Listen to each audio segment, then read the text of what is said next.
The rain wasn't the worst part. It was the cardboard. The box, a flimsy vessel for a life's worth of professional dignity, was slowly surrendering its structural integrity to the indifferent afternoon downpour. Its corners, once sharp and definite, had softened into a pulpy, pathetic mush. Chloe felt a cold trickle of water slide down her wrist from the saturated base, a sensation that mingled with the damp chill already seeping through her light blue scrubs. These scrubs, once a uniform of pride, a second skin that connected her to a sacred calling, now felt like a costume from a play where she had been cast as the fool.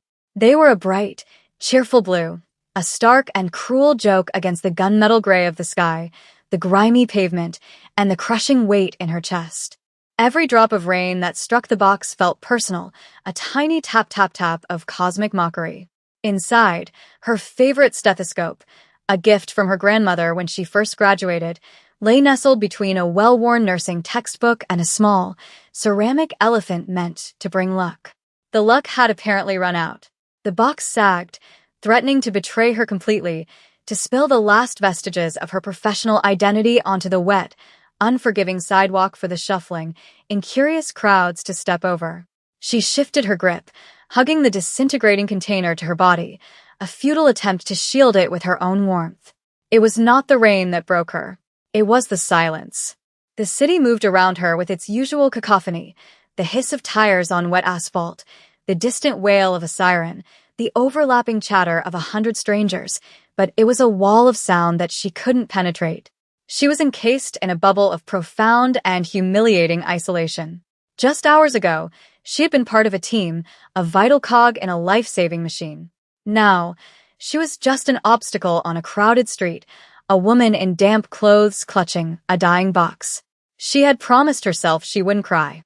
Tears were a currency she refused to spend on a man like Mr. Harrison. But the promise was a fragile thing, and the cold was starting to work its way past her skin and into her bones. Her path home stretched before her, a 15-block penance through the heart of the city's apathy. Each step was a conscious effort, her worn nursing shoes squelching with a sound that seemed to shout her failure to the world. She focused on the rhythm of her own breathing, a desperate anchor in the swirling chaos of shame and disbelief. She had done everything right. She had been meticulous, compassionate, observant. Her competence was a quiet, steady flame she had nurtured since her first day of nursing school.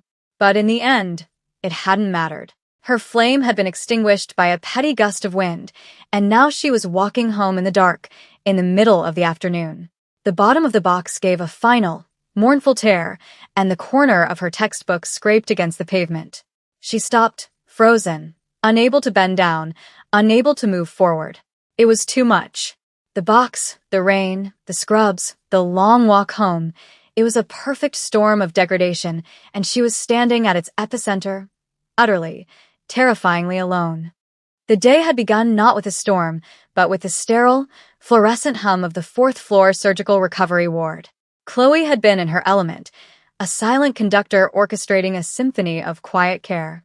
Her movements were economical and precise, her eyes constantly scanning monitors, charts, and the subtle, unspoken language of her patients. She possessed a unique form of sight.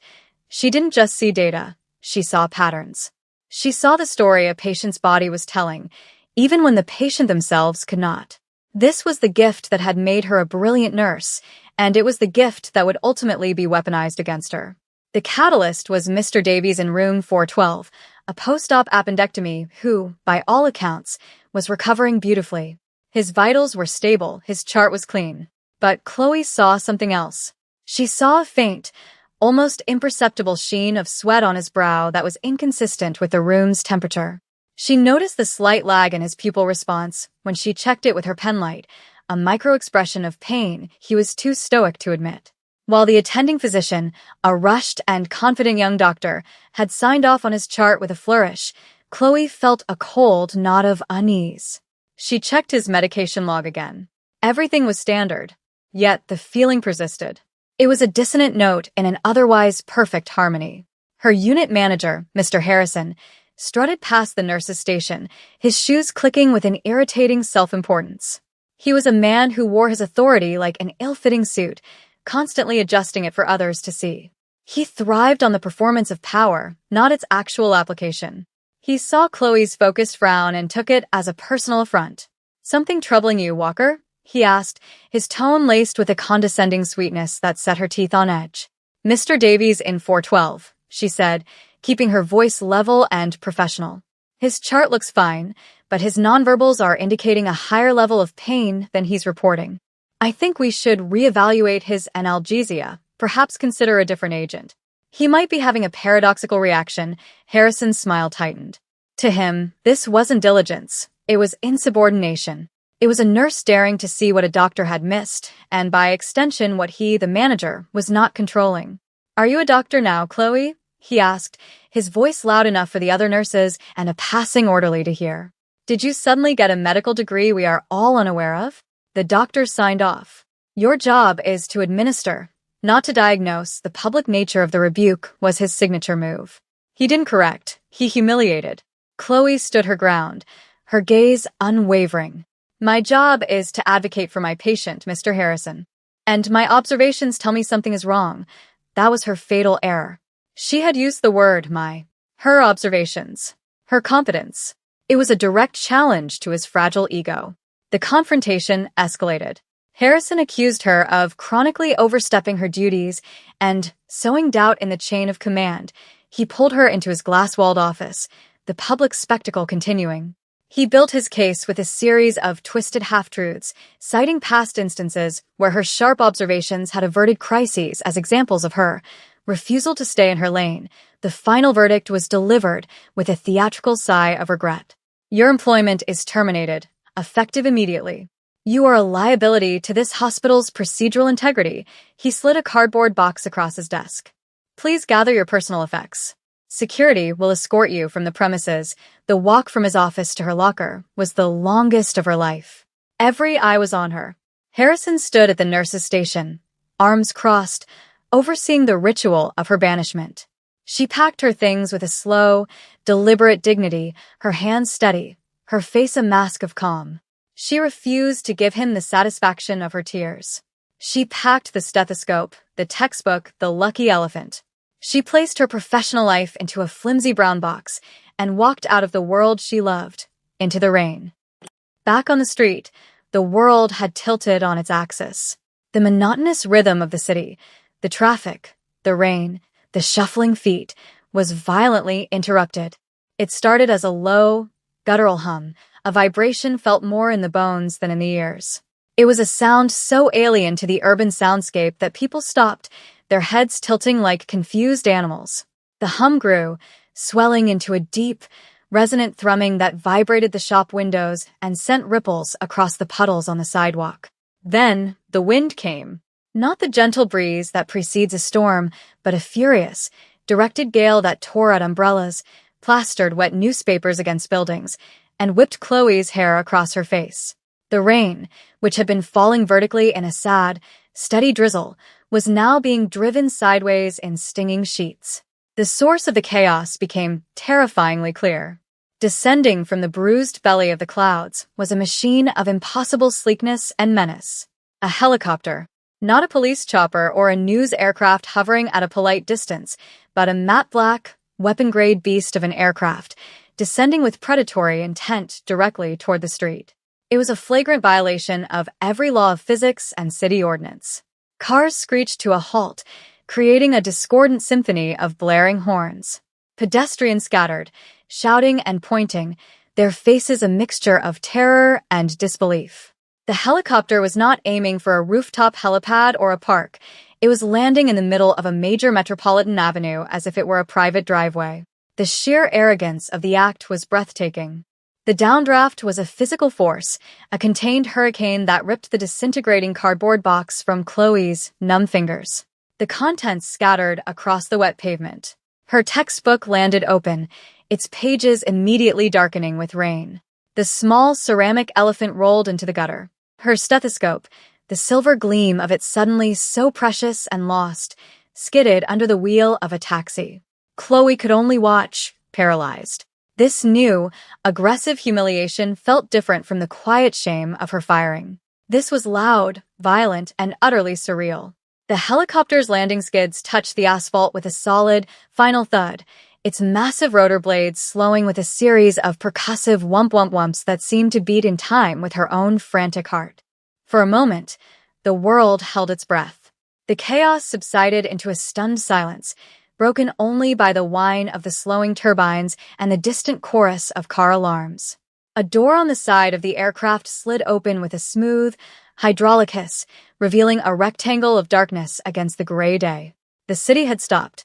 Time itself seemed to have paused. Chloe stood in the middle of it all, soaked and exposed, the wreckage of her professional life scattered at her feet. She was no longer just a woman walking home in the rain. She had become the unwilling center of an event that defied all logic, a disruption so profound it felt like a scene from a movie, a tear in the very fabric of her reality. And she had no idea why. From the dark interior of the helicopter, a figure emerged. He moved with a stillness that was more commanding than any loud gesture. He wore a suit of such exquisite tailoring that the rain seemed to shun it, the water beating and rolling off the dark fabric without leaving a trace. He was flanked by two other men, built like mountains, their faces impassive and alert. But it was the man in the center who held the entire street captive with his presence. His hair was streaked with silver at the temples, his face a mask of controlled, lethal intensity. He stepped onto the wet pavement, and his eyes, sharp and dark, began to scan the panicked crowd. He wasn't looking at the chaos his arrival had caused. He was looking for something. For someone. Then, his voice cut through the air, not a shout, but a clear, resonant command that carried over the lingering noise. "Where is the nurse?" The question hung in the air, electric and absurd. People looked at each other, confused. A nurse? Here? Chloe's heart hammered against her ribs. It was a coincidence. It had to be.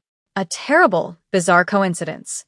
But then the man's gaze swept past the faces in the crowd and locked onto her. He saw the light blue scrubs, now dark and heavy with rain. He saw her, frozen in place. His search was over. As his intense gaze bore into her, the present dissolved, and her mind flashed back 3 months to a different kind of chaos. It was the 2 a.m. witching hour in the emergency room, a frantic ballet of controlled panic. A quiet, elderly man had been brought in, not by ambulance, but through a discreet side entrance by 2 silent, anxious men. He had a deep, but clean, stab wound in his side, the kind that spoke of intention, not accident. He spoke no English, and his eyes were clouded with pain and fear. While other staff were busy with more loudly demanding patients, Chloe had taken him. She saw not a case file, but a frightened old man. She had cleaned the wound with a gentle, practiced efficiency that was its own form of language. She spoke to him in soft tones, using hand gestures to explain what she was doing, her calm presence a balm against his terror. But it was her observation that had mattered most. As she was about to apply a standard sterile dressing, she noticed a faint redness on his wrist from the hospital ID band. It was a minor detail, almost nothing. But to Chloe, it was a signal. She paused. She looked at the man's chart, no known allergies. But the skin told a different story. Instead of the standard adhesive dressing, she meticulously crafted a hypoallergenic alternative, using sterile gauze and silk tape she knew to be inert. One of the silent men had watched her every move, his expression unreadable. She had simply nodded to him, a gesture of professional reassurance, and moved on to the next crisis. She never learned the old man's name. She never saw him again. He was just one of 100 faces in the relentless tide of the ER. She had done her job, quietly, competently. Now, standing on the rain-lashed street, she looked at the powerful man who had just torn a hole in the sky to find her. And in the hard lines of his face, she saw the faint, familial echo of the frightened old man she had treated with simple, human decency. The silent man who had watched her every move was standing right beside him. Mr. Kwan, the man from the helicopter, had not been looking for a nurse. He had been looking for the nurse, the one who had seen what others missed. Mr. Kwan's steps were deliberate as he closed the distance between them. He stopped a few feet from her, his gaze dropping from her face to the pathetic scene at her feet, the soaked textbook, the glint of the lost stethoscope, the brave little elephant in the gutter. A flicker of something, not pity, but a cold, hard anger, passed through his eyes. He looked back at her, his expression unreadable but for the intensity of his focus. I need you, he said. The words were not a request. They were a statement of fact, a declaration of a need so profound it had justified grounding a helicopter in the middle of a city street. Chloe was still reeling, caught between the memory of the ER and the impossible present. She opened her mouth to speak, but no sound came out. She was a nurse without a hospital, a professional without a place. What could he possibly need from her? Mr. Kwan's gaze was sharp, analytical. He took in her drenched scrubs, the exhaustion etched onto her face, the way she stood as if bracing for another blow. He gestured with his chin toward the hospital insignia stitched over her heart. That place. They did this. Again, it wasn't a question that expected a long answer. He was confirming a conclusion he had already reached. When she didn't respond, he simply nodded, a short, sharp motion. He pulled out a sleek black phone, spoke a few rapid sentences in Korean into it, his voice low and guttural. The command was unmistakable in any language. He snapped the phone shut, and his attention was back on her, absolute and undivided. "We're going back," he stated. One of his men moved forward and, with a surprising gentleness, began gathering her scattered belongings. He picked up the stethoscope, wiping it carefully on his sleeve before placing it in his own pocket. Another retrieved the textbook and the small elephant. They treated her meager possessions with the reverence of holy relics. Chloe felt a dizzying sense of vertigo. The world was spinning too fast. I can't go back there," she finally managed to say, the words tasting like ash. "I was just fired." Mr. Kwan's expression did not soften. "You are not going back there for them," he said, his voice like chips of ice. "You are going back there for me." He turned and walked toward the helicopter without looking back, a silent command for her to follow. Hesitantly, she took a step, then another. The interior of the helicopter was another world. It was all black leather and polished chrome, silent and insulated from the storm outside. The moment the door hissed shut, the chaotic noise of the city vanished, replaced by a low, powerful hum. As the aircraft lifted off, the city falling away beneath them, Chloe watched the hospital grow larger in the window. It was a place of immense pain and recent humiliation, and she was flying back to it in the private helicopter of a man who looked like he could buy and sell the entire institution before breakfast. She was trapped in a new reality, one governed by a power she couldn't comprehend, heading back to the scene of her greatest failure, not as a pariah, but as a desperately needed asset. The irony was a bitter pill, and she had no choice but to swallow it. The flight was short, a brutal slash across the city's skyline. As they banked towards the hospital, Mr. Kwan finally spoke, his words cutting through the controlled silence of the cabin. He didn't waste time with pleasantries. His sentences were short, dense with urgency. "My father," he began, his gaze fixed on the approaching hospital. "He is here. A private procedure. A specialist from Seoul." He paused, his jaw tightening. "Something is wrong. The monitors aren't acceptable. The doctors say he is stable. They lie. Or they are blind." He turned his head and looked directly at Chloe, and in that moment, she understood the terrifying weight of his summons. "They do not see," he said, his voice dropping slightly. "I need your eyes." He was talking about the incident from 3 months ago. He was talking about the adhesive allergy. A detail so small, so insignificant in the grand scheme of a hospital's daily drama, but it had been a signal of a different kind of perception. To him, it was proof of a competence that transcended charts and machines. He didn't trust the world-renowned specialist. He didn't trust the million-dollar equipment. He trusted the quiet, observant nurse who had noticed a patch of red skin on his father's wrist. The stakes slammed into Chloe with the force of a physical blow. This wasn't about a routine checkup. This was about the patriarch of what was clearly a powerful and likely dangerous organization. The procedure was off the books, a secret held within the hospital's highest levels, a place she was no longer authorized to even enter. She was being asked to walk into a high-stakes medical crisis, armed with nothing but her own observational skills, and challenge the diagnosis of a top-tier surgeon. The helicopter didn't land on the public emergency pad. It settled on a private, discreet helipad on the roof of the hospital's exclusive VIP wing, a section of the building Chloe had only ever heard about in whispers. The moment the blade stopped, the door slid open, and they were moving. Mr. Kwan's men formed a protective wedge, sweeping them down a sterile, silent corridor that smelled of money and antiseptic. They bypassed all regular security checkpoints with a single, cold stare from Mr. Kwan. It was as if the normal rules of the world had been temporarily suspended for him. Chloe, in her damp, wrinkled scrubs, hurried to keep up, her heart pounding a frantic rhythm against her ribs. She was an imposter here, a ghost haunting the halls of her former employer. But Mr. Kwan walked with the absolute certainty of a man who owned any space he chose to occupy.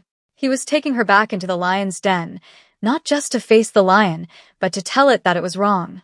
The pressure was immense, a crushing weight of expectation.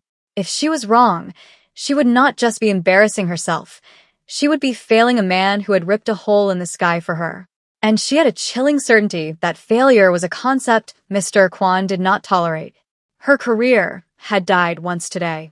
She was now in a position where a single mistake could have consequences far worse than just losing a job. The VIP suite was less like a hospital room and more like the command bridge of a starship. A panoramic window looked out over the rain-swept city.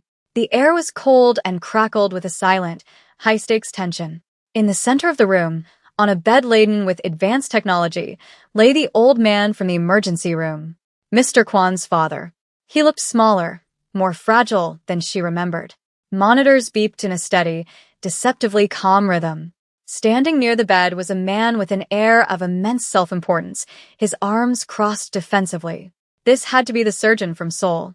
He was arguing in low, heated Korean with one of Mr. Kwan's lieutenants. When he saw Chloe enter in her simple scrubs, his face twisted in a sneer of contempt. "What is this? Who is this?" he demanded, switching to clipped, arrogant English. "This is a sterile environment. Get her out." Mr. Kwan moved to stand beside Chloe, a silent, immovable wall of power. "She stays," he said, his voice leaving no room for argument. He then turned his gaze to Chloe, and with a slight nod toward his father, he gave her the most terrifying order she had ever received. Look, for a moment, Chloe was frozen by the sheer audacity of the situation.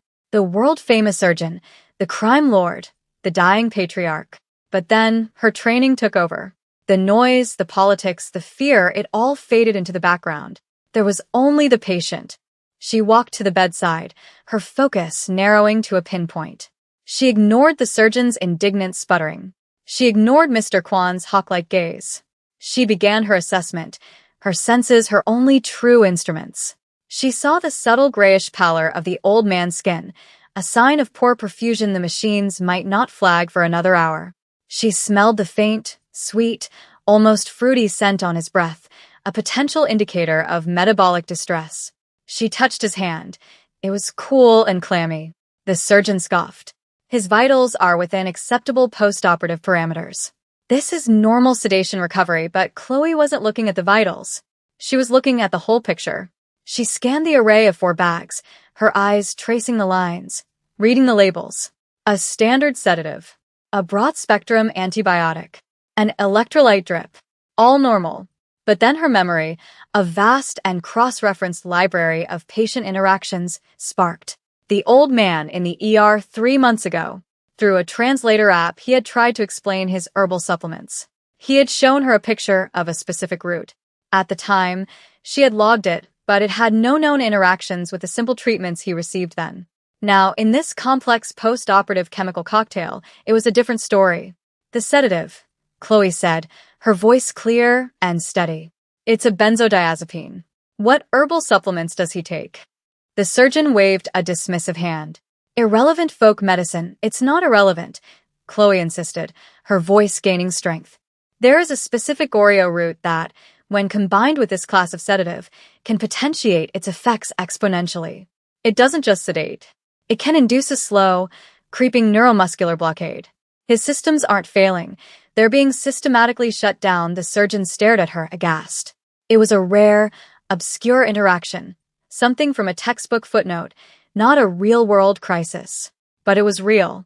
Mr. Kwan looked from the surgeon's stunned face to Chloe's absolute certainty. He trusted the eyes. not the reputation. Fix it, he commanded. Chloe moved with swift precision. She clamped the sedative line, opened the saline drip to full, and announced the exact counteragent and dosage needed to reverse the effect. For a long, terrifying minute, nothing changed. The room was utterly silent, but for the steady beep of the monitors. Then, a single, blessed flutter of the old man's eyelids. A deeper breath. The grayish pallor began to recede,